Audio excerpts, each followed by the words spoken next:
जो कर रहे हैं वो उन्हीं की शक्ति से कर रहे हैं, करवा भी वही रहे हैं और ताकत सामर्थ्य भी वही दे रहे हैं। कभी किसी भी अच्छे विचार या अच्छी क्रिया में अपने को भूल कर भी कर्ता मत मानना, तो बुरी क्रिया कभी होगी ही नहीं। बात पकड़ो। यदि अच्छी क्रियाओं के कर्ता आप बनोगे तो बुरी क्रियाओं से बच नहीं सकते। अगर अच्छी क्रियाओं को देख रहे हो कि प्रभु करा रहे, तो बुरी क्रियाओं का संकल्प ही नहीं उदय होगा। अहम गलित हो गया तो अहम में ही तो सारे विकार रहते हैं। हर समय प्रभु के सामने कृतज्ञ रहो। कितनी कृपा, क्या हमसे लेना है आपको, आप तो पूर्ण काम हो, हमें इतना दुलार कर रहे हो। बलिहारी प्रभु, वो बार बार मन उनके चरणों में लौटता रहता है। प्रभु का विधान सर्वज्ञता से पास हुआ है। वो खूब आगे की, पीछे की, मध्य की सब बात सोच करके उन्होंने आपके लिए विधान किया है। पहले से उन्होंने आपका उस समय मंगल विधान सुनिश्चित कर दिया है। कैसी भी परिस्थिति हो, कभी ऊबना मत, घबराना मत, अधीर मत होना और अपने भगवत विश्वास में कमी मत आने देना। कैसी भी परिस्थिति हो, यह जरूरी है। उबना मत। बहुत हो गया कष्ट सहते सहते, कितना सहूं, नहीं। ये अगर ऐसा आ रहा है तो भी आप भगवद आश्रित नहीं हुए। नहीं, ऐसा आ ही नहीं सकता। बड़ा आनंद आता है कष्ट में, बड़ा आनंद आता है। पूरा का पूरा मन, इंद्रियां केवल प्रभु में होती, क्योंकि कष्ट में कोई विषय की इच्छा तो होती नहीं किसी को भी। भारी पीड़ा है तो सब उसी में होती। जिसने अभ्यास किया है भगवत चिंतन का, आश्रय है प्रभु का, तो कष्ट में भाग के कहां जाएगा। उसी में तो एकदम तन्मय हो जाता है मन, इंद्रिया। आज जो आप भागवती का अभ्यास करते हो तो आपको पूर्वाभ्यास परेशान करता है ना, विषय चिंतन। और जिसने पूर्व में खूब भजन किया है तो आज विषयों के बीच में भी हो तो उसका भजन कैसे रुक जाएगा। सोचो जरा। आज आप खूब भजन की चेष्टा कर रहे हो पर पूर्वाभ्यास आपको विघ्न पहुंचा रहा है ना। ऐसे ही यदि आपने भजन का अभ्यास किया तो वर्तमान में कैसी भी दुखद विषयमयी कैसी भी परिस्थिति हो, वो कैसे रुक जाएगा। जब असद अभ्यास सत अभ्यास के बीच में प्रकट हो रहा है तो सत अभ्यास असत की सत्ता कैसे रहने देगा।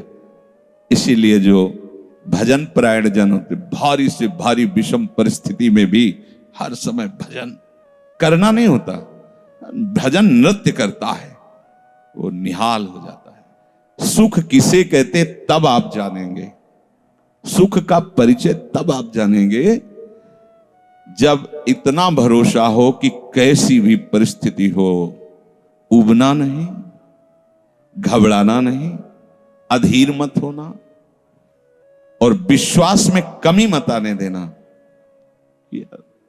कब तक भोगूं, कब तक। ऐसे लोग हैं उद्दंडता करते हैं, पाप करते हैं, उनको बुखार भी नहीं होता।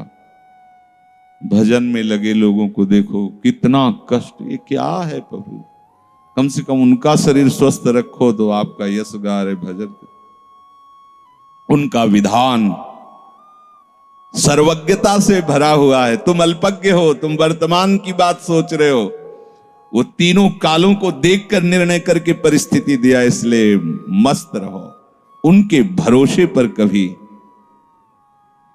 कई बार चर्चा की है प्रताप राय जी की, बचपन से भजन परायण थे, ईश्वर संपन्न घर था, भाई बहनों सब खूब। कुछ दिनों बाद माता पिता पधार गए, पूरा अधिकार। ऐसे भजन में डूबे रहते कि उनका व्यापार था कि जैसे कोई धन लेने के लिए आया तो उसके लिए कुछ गिरवी रखना होता था, आभूषण आदि, और जितनी आवश्यकता है आप धन ले जाइए, और जब धन मिल जाए तो ब्याज सहित उसमें रख जाना और अपना सामान ले जाना। एक बक्सा रखा रहता था और वो आप माला लिए हर समय भजन करते थे। बड़े वास्तविक आंतरिक वृत्ति से प्रभु में लगे थे। पर उनकी कुल परंपरा का यह व्यापार था। जैसे सदन जी की कुल परंपरा, तो कुछ गृहस्थ ऐसे महापुरुष जो अपने, भगवान भी कहते पर धर्मो भयावहा सुधर्मो निधनो श्रेया, पर धर्मो, वो जो वहां का काजी था उसने देखा कि बिना किसी प्रयत्न के बड़ा आनंद इनके चल रहा है, तो जलन होती, जो भगवत विरोधी जन, विमुख जन होते हैं तो जलन होती है। इसको दूसरे रूप में हम कह सकते हैं कि प्रभु अब उनके भजन का फल देना चाहते थे। दोनों बातें, परिणाम जान गए हैं इसलिए हम कह रहे हैं प्रभु उनके भजन का फल देना चाहते थे, और वो वर्तमान से देखो तो वो द्रोही थे, भगवत द्रोही जन। 3 लोगों ने काजी से मिलकर कहा बड़ा सुख लूट रहा है, हम जाके देखा है, बढ़िया काम बन जाए। वो देखता भी नहीं कि बक्से में क्या रखा गया।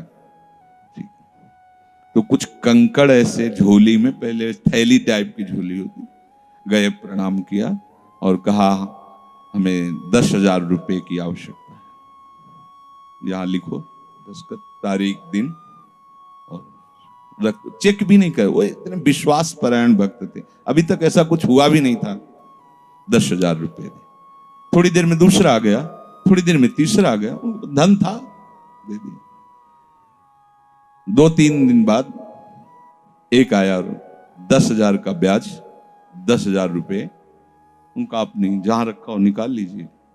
थैली निकाली और 2500 लोगों को पहले से ही काजी ने वहां भेज रखा था, सबके सामने डाला। देखो कितना पाखंडी है, हमारी सोने की सब जो आभूषण थे सब हटा के देखो इसमें पत्थर रख दिया। और हो तले दूसरा आ गया, प्रताप राय जी आपसे ये 10,000 रुपए, ये आपका ब्याज का पैसा। उसे अरे हाँ मेरे भी स्वर्ण, तीसरा है। फिर अब तो जितने गांव वाले थे जो श्रद्धा करते थे कि भक्त है, बड़ा उनका सम्मान था, सब उनके मुंह पे निंदा करने लगे। तिलक लगाए बैठे हो, कंठी बांधे हो, नाम जप करते, तुम्हें शर्म नहीं आती? तभी हम लोग सोचते थे कि कुछ करते हो रहे हो, इतना माला माल हो रहे हो, ऐसी बेईमानी तुम करते हो। काजी आ गया, उसने कहा तुम रिपोर्ट लिखाओ। रिपोर्ट लिखाई गई, बादशाह के पास रिपोर्ट पहुंचा गई। उन्होंने कहा ऐसे पाखंडी को बंदी बना लिया जाए, सारी संपत्ति जब्त कर ली जाए। प्रताप राय जी ने जब सुन, अवाक, मतलब पत्नी से कहा कि ठाकुर जी की सेवा में बाधा ना पहुंचे, तुम ठाकुर जी को लो, पीछे के मार्ग से निकल जाओ, कुछ भोग सामग्री, आभूषण और ठाकुर जी को लेकर चले जाओ। पत्नी ने ऐसा किया, साफ एक बर्तन भी नहीं रहने दिया और उनको हथकड़ी डाल करके जेल में पहुंचा दिया। सब लूट लिया, सब नष्ट भ्रष्ट कर दिया। अब आप देखते जाओ। जब वहां पहुंचे तो जो विरोधी जन थे तो उन्होंने कहा कि ठाकुर के बहुत से आभूषण, बड़ी महंगी मूर्ति इनकी ठाकुर की, इनकी पत्नी, उसको तो आपने बंदी नहीं बनाया। सरकारी सैनिकों ने खोज की तो अपने मायके चली गई थी, वहां से उनको बंदी बनाया। ठाकुर जी को ला करके जहां धन का स्टॉक था वहां रख दिया, आभूषण सब उनके, दोनों को एक जगह हथकड़ी बेड़ी डाल के वो ठाकुर जी से एकांत में जेल में कहने लगे कि ये सब लीला तो हमें बर्दाश्त है, लेकिन आप जो हमारे प्राणनाथ हैं, आपको बंद कर दिया गया, भोग नहीं लगेगा, आरती नहीं होगी, आपको शयन नहीं करे, ये हमसे बर्दाश्त नहीं होता। प्राण हमारे ले लो, हम आपकी सेवा के बिना नहीं रह सकते। मुझे ये जो कुछ किया इस तो बर्दाश्त है, पर आप हमारे पास नहीं, आपकी सेवा नहीं, और जीवन भर कुल परंपरा से आपकी सेवा होती, नाथ ये मुझसे बर्दाश्त नहीं होता। विकल होकर के रोए।